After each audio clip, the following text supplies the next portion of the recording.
Bonjour, le Marigot vous salue et vous parle. De retour sur mon itinérance littéraire, je vais vous livrer aujourd'hui quelques extraits triés sur le volet on va dire dans un même esprit d'exploitation de l'humain par l'humain, de personnes. En prenant pour exemple deux peuples différents, en prenant pour exemple des états géographiques très éloignés, en prenant des cultures ou une civilisation radicalement opposée, mais non opposables, hein, et puis surtout en vous livrant des expériences, des termes, des jugements utilisés pour la même chose, effacer tout simplement une identité, effacer des peuples, effacer des cultures et tout simplement et voir que ça ne peut pas aboutir parce que c'est dans les ADN des personnes, l'histoire, la culture, le passé, qu'on en parle ou pas, qu'on se batte ou pas, c'est dans l'ADN des gens, c'est dans notre subconscient. Tôt ou tard, ça ressort et ça, c'est le plus fort. Nous allons le retrouver sur deux peuples et pourtant qui ont traité de la même façon et on se retrouve quand même avec un peuple qui reproduit la même chose, donc par influence très certainement, par procuration, par héritage, de faits, de biens, d'histoire. Voilà. Aujourd'hui, je vais d'abord faire une escale, un break, sur pourquoi je me sens obligée ou en mission, comme certains le diraient, de partager surtout sur ce fond historique, sur ces fondements basés sur la traite négrière, sur l'injustice ou la traite de l'humain, tout simplement, puisque sur les deux peuples, il y en a un qui a subi la traite négrière et l'autre qui a subi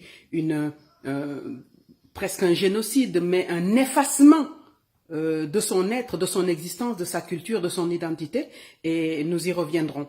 Voilà, ces choix sont longs, puisque la lecture, pour avoir une meilleure compréhension, va s'étaler sur plusieurs pages, mais en attendant, donc ce sera sur plusieurs films, plusieurs extraits de films que je vais vous communiquer au fur et à mesure pour que nous puissions et que vous puissiez partager, entendre, écouter et entendre, et aussi, j'espère, aller être curieux, aller plus loin, avoir les œuvres, ou en parler entre vous, poser des questions, vous questionner, et voilà, et comme ça, on se cultive, on éveille, on se mobilise et on rassemble. Voilà, aujourd'hui, ce que le Marigot avait à vous dire. Donc, aujourd'hui, je vais vous parler de Mamadou Racine Sy.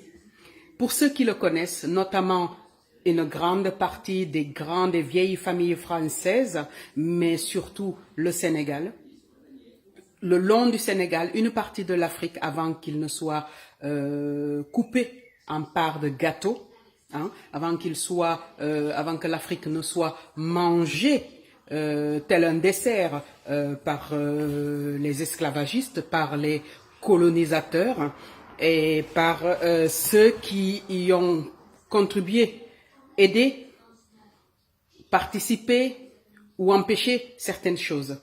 Dans ce cas précis, je ne fais que reprendre les propos qui disent tout de Abdoul Sow, qui est maître conférencier à la faculté des sciences et technologies de l'éducation qui était de l'éducation et de la formation FASTEF de l'université Cheikh Anta Diop. Il est également l'auteur de plusieurs articles de manuels d'histoire et a contribué à la publication de plusieurs ouvrages collectifs. Il était rédacteur en chef de la revue Historien géographe du Sénégal, et il a été doyen de la FASTEF de 2006 à 2009. Je le remercie, je ne le connais pas. Ce livre m'ont été communiqués par mon frère, qui est très impliqué également comme nous par l'histoire de notre aïeux. Celui-ci qui s'appelait Mamadou Racine Sy, qui était le premier capitaine noir des tirailleurs sénégalais entre 1800, donc il était de 1838 jusqu'à 1902. Je vous livre ainsi. Mamadou Racine est le premier capitaine noir de l'armée des tirailleurs sénégalais qui a connu tous les honneurs qu'un noir de son époque ne pouvait imaginer obtenir. Enrôlé très jeune, il s'est mis exclusivement au service de la France, option univoque qui l'amène à combattre tous ceux qui se sont opposés au projet français, aussi bien au Sénégal qu'au Soudan. Intermédiaire incontournable de la conquête du Soudan, il a combattu les plus grands chefs noirs de cette région, aux côtés des plus grands officiers de l'armée des tirailleurs sénégalais, pionnier bâtisseur de l'empire colonial d'AOF. Ce livre permet, à travers les différentes perceptions des autorités coloniales, comme de celles qu'il a combattues, de présenter le véritable visage de cet acteur de la conquête coloniale du Haut-Sénégal-Niger. Ce livre révèle que cet homme qui aida le système colonial à s'installer a su faire preuve auprès de ses frères de race des valeurs traditionnelles d'un chef coutumier. Nonobstant toute controverse autour de la dualité résistant intermédiaire de la colonisation. Cette étude permet de tirer plusieurs enseignements. La préservation des valeurs autochtones dans les relations interafricaines, l'élégance morale, le respect de la parole donnée et l'éthique humaniste. De ceci, je comprends une chose, ainsi que ce qui m'a été légué durant mon enfance, mon adolescence, durant mes investigations, les échanges, et je pense que c'est quelque chose qui reste ancré dans l'ADN familial, aussi loin que cela remonte. Cet aïeux a combattu ses frères auprès des Français qui venaient installer la colonisation après la traite négrière. Deux choses à déterminer et surtout à nuancer. Son engagement, son combat et ses faits de guerre n'ont rien à voir avec ce que l'on pourrait appeler aujourd'hui de la collaboration. Dans ce monde et dans cette époque-là, les choses étant absolument différentes, c'est-à-dire une société, une civilisation, une culture, un peuple piégé, totalement piégé, et qui n'avait d'autre choix de survie que de s'adapter à ce qui lui était offert. Je dis même pas offert, c'est trop, ce qui lui était mis à disposition sous peine de disparaître. Cette histoire, c'est comme ça que je la ressens. Parce que je ne peux traiter de collabo mon ascendance, même si je pense, me connaissant, et vous également, j'aurais plutôt résisté. Mais lui, il a trouvé l'intelligence de combiner la malveillance de colons, colonisateurs, destructeurs de civilisation et de culture, en leur montrant, en s'intégrant dans leur façon d'être, leur philosophie, leur façon de faire, et tous les outils qui ont été utilisés. Il a été excellent. Il s'est fondu dans cet inconnu menaçant. Il les a dépassés et il a permis d'épargner des populations, mais il a aidé à combattre les résistants et les leaders. C'est très difficile pour quelqu'un de fermé peut-être, mais pas difficile pour les Africains, ceux qui connaissent cette histoire, qui ont vécu, on va dire, ce process, cette procédure d'appropriation de peuple, comme ça l'était à cette époque-là, peuvent féliciter une telle présence d'esprit de contrer le risque d'effacer tout simplement une population, un village, une tribu, une ethnie, une identité. Voilà aujourd'hui ce que je vous révèle de mon aïeux. son histoire, son parcours nous amène loin. Je vais vous livrer juste un petit extrait pour vous situer sur ce que c'était. Hein. Là, on nous parle du parcours de Mamadou Racine, l'homme. Donc, cet homme, connu officiellement sous le nom de Mamadou Racine, serait né en 1838 à Podor, d'après sa fiche de renseignement du corps d'infanterie de la marine de 1867. À partir de 1891, dans les documents le concernant, il est mentionné une date de naissance plus précise, le 28 mars 1842 à Podor. On y a ajouté « âgé de 51 ans au 31 décembre 1893 ». Cela ressemble plutôt à un arrangement avec l'état civil car à cette période, il avait le grade de capitaine. Certainement, on a voulu diminuer son âge pour prolonger sa date de retraite. Une singularité dans ces documents militaires est que son nom de famille, Si, n'apparaît nulle part. En effet, lors de son engagement dans l'armée coloniale en 1860, ne figure dans son bulletin que Mamadou Racine. À partir de 1883 apparaît la transcription Mamadou Racine et en 1888 réapparaît Mamadou Racine jusqu'en 1897. Dans la décision numéro 236 du général-lieutenant-gouverneur du Soudan français, le nommant Fama du Bambouk, le nom transcrit est Mahamadou Racine. Racine n'est pas son nom de famille comme nous l'entendons au Sénégal. Ce serait plutôt le prénom de son père.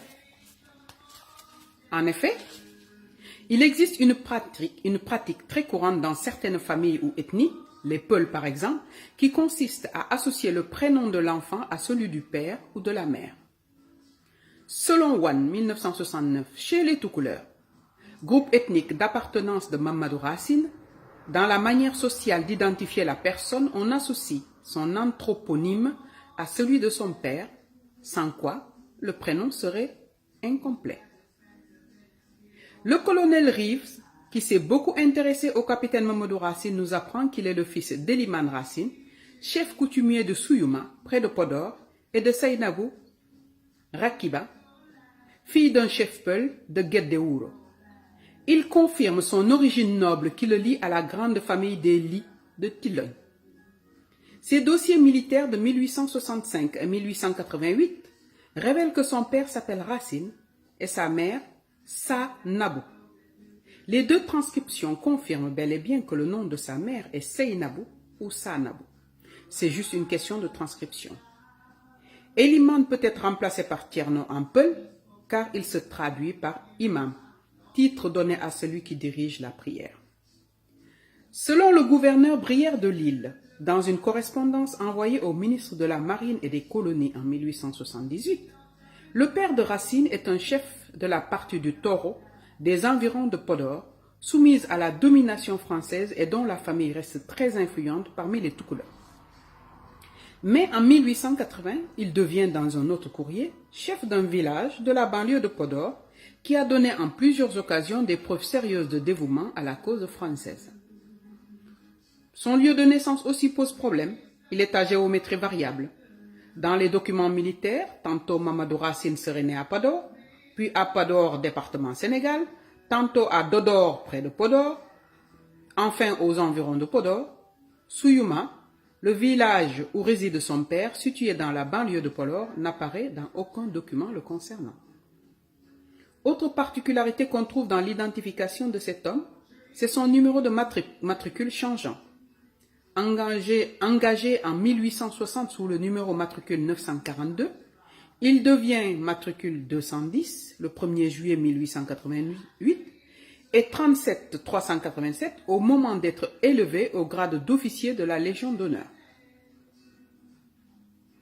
Mamadou Racine est engagé volontaire pour 2 ans le 4 octobre 1860 au grade de tirailleur de 2e classe à l'âge de 22 ans ou 18 ans, puisque sa date de naissance n'est pas connue avec précision. Son engagement volontaire pourrait ne pas constituer une surprise ou un acte extraordinaire dans la mesure où, Non seulement il habitait la banlieue de Podor, mais son père, chef d'une partie du Toro ou simple chef de village, jouait le rôle intermédiaire de la colonisation, si on en croit les autorités. Il a dû suivre les traces de son père et avoir sa bénédiction pour servir la France. Voici quelques extraits, juste pour vous donner l'ambiance et l'utilisation qui était faite de ces personnes que l'on nomme cet homme, incapable de souligner son nom, incapable de le déterminer, de montrer d'où il vient, qui il était. Aucune reconnaissance de ce qu'il est et de ce qu'il fait. On préfère balader son identité, l'utiliser, le presser jusqu'à ce qu'il n'en reste plus rien. Et aux yeux du monde, il paraîtrait coupable. Je dis non. Je suis fière de cette ascendance. Je suis blessée pour lui de cette époque. Et je suis touchée de son destin, fils de chef, voué à un destin de leader avec une culture, une civilisation, du savoir, de la connaissance propre, devenu serviteur d'un peuple étranger qui en dispose. Voilà qui était Mamadou Racine Sy. Ce livre, je vous le conseille, trouvez-le. Il a côtoyé, il a été un chef stratégique, militaire, incroyable. De leur tombe, tous ces grands généraux vous le diront. Il mérite que son nom soit connu. Il mérite d'être jugé, justement, par rapport à notre morale, par rapport à notre tolérance, par rapport à nos liens. Aurait-on fait différemment? Personne ne saura le dire.